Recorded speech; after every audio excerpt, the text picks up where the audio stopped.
телевизионную запись.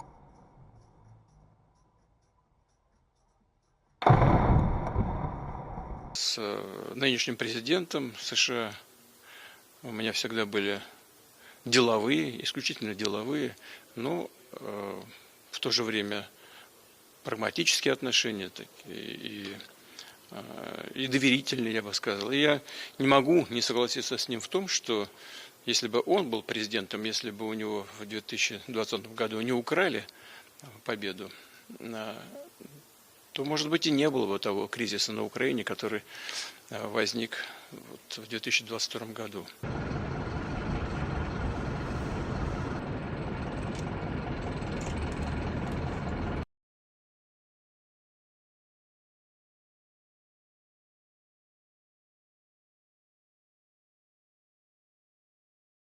President Putin wants peace, and President Zelensky wants peace, and I want peace. We would have Ukraine, we would have Russia, and we'll have other people involved too.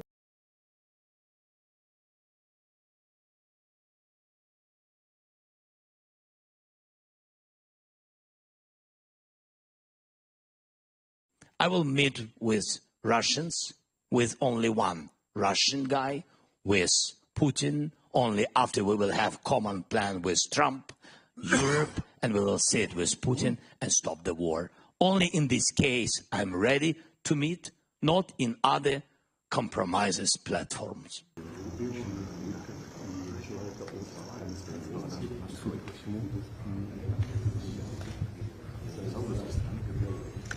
And I think I have the power to end this war. And I think it's going very well. But today I heard, oh, well, we weren't invited. Well, you've been there for 3 years. You should have ended it 3 years. You should have never started it. You could have made a deal. Well, we have a situation where we haven't had elections in Ukraine, where we have martial law, or essentially martial law in Ukraine, where the leader in Ukraine, I mean, I hate to say it, but he's down at 4% approval rating. Якщо мир для України, якщо вам дуже потрібно, щоб я залишив свій пост, я готовий.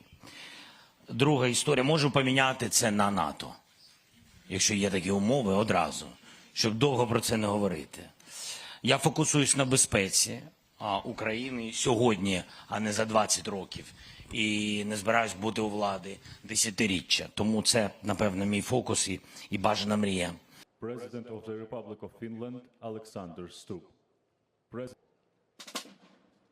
The memory of the fallen is commemorated by Prime Minister of the Republic of Estonia, Kristen Michal. Ну, тобто, на жаль, президент Трамп з великою повагою до нього відносимося як до лідера народу, який ми дуже поважаємо, американський народ, який нас постійно підтримує. На жаль, живе в цьому дезінформаційному просторі.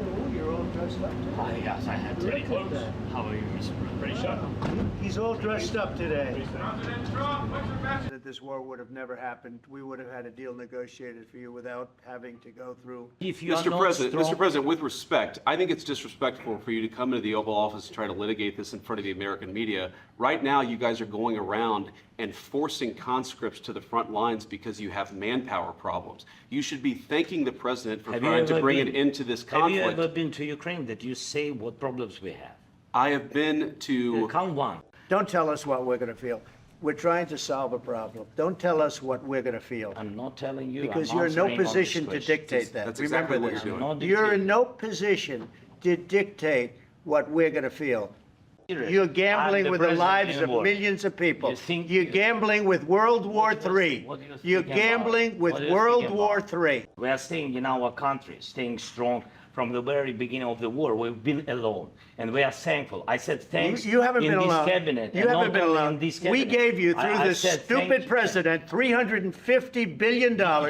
We gave you military equipment, and your men are brave, but they had to use our military. What about if you didn't have our military equipment, if you didn't have our military equipment, this war would have been over in 2 weeks. In 3 days, I heard it from Putin. In 3 days. This is something maybe new. Less. In 2 weeks, of course, yes. It's going to be a very hard thing to do business like this. Again, just say thank you. I said a lot of times thank you to American people. Because you get a ceasefire faster than an agreement. Ask our people about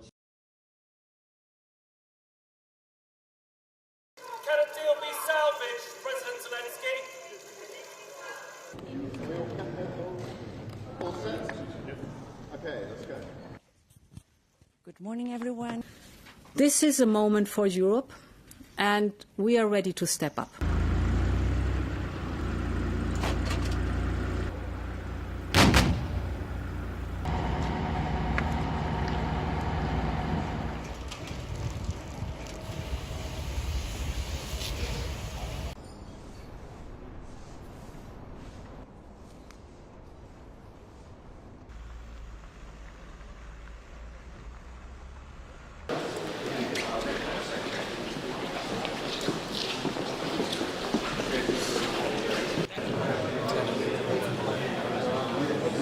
Ukraine, ceasefire, just agreed to a little while ago. Now we have to go to Russia and hopefully President Putin will agree to that also.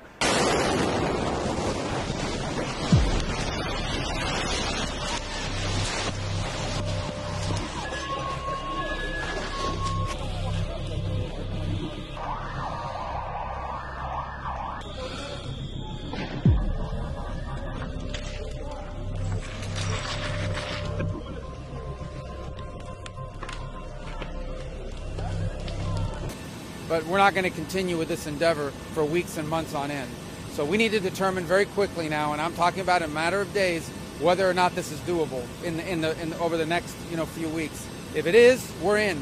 If it's not, then we have other priorities to focus on as well. How are you, Mr. President? Fine, just fine, thank you. How are you? So good to see you.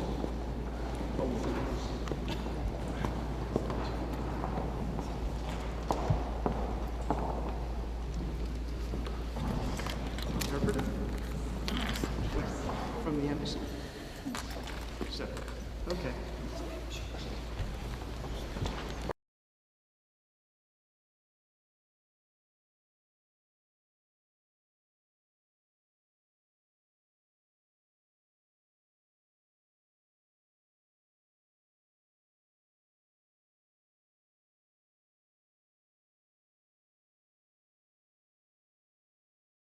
Это видео снято на одном из полигонов на Куршине. Такие занятия всегда предшествовали ожесточенным боям за каждый из 59 сейчас уже освобожденных населенных пунктов. Работают четко и слаженно, следуют инструкциям наших бойцов. Действия в двойках, отработка штурма позиций противника, ликвидация вражеских дронов и стрелкового оружия. Военнослужащие Корейской народной армии были готовы ко всем трудностям боевой работы. Профессионализм солдат и офицеров КНДР отметил и глава КНДР Ким Чен Ына. Особо отметив подвига корейских героев, Россия не забудет никогда. В свою очередь, в адрес армии